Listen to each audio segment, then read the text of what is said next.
4 August সন্ধ্যা 6টা থেকে সারা দেশে অনির্দিষ্টকালের জন্য কারফিউ জারি করা হয়েছে।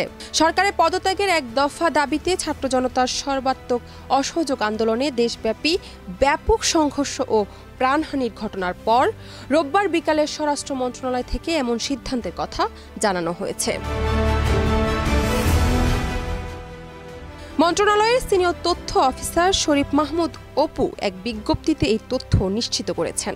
এতে বলা হয়েছে 4 আগস্ট সন্ধ্যা 6টা থেকে পরবর্তী নির্দেশনা না দেওয়া পর্যন্ত ঢাকা মহানগর সহ সব বিভাগীয় সদর, সিটি কর্পোরেশন, পৌরসভা, শিল্পাঞ্চল, জেলা সদর ও উপজেলা সদরে সান্ধ্য আইন বলবৎ করা হলো। কোটা সংস্কার আন্দোলন ঘিরে সৃষ্ট পরিস্থিতিতে গত 19 জুলাই কারফিউ জারি করে সরকার। এরপর ধাপে ধাপে বিভিন্ন জেলায় শিথিল রাখা হয়। সবশেষ 3 আগস্ট কেন্দ্রীয় শহীদ মিনারে কোটা আন্দোলনকারীদের বিক্ষোভ সমাবেশ থেকে সরকার পদত্যাগের এক দফা ঘোষণা করা হয়। একই সঙ্গে 4 আগস্ট থেকে দেশ জুড়ে অসহযোগ আন্দোলনের ঘোষণা দেয় আন্দোলনকারীরা।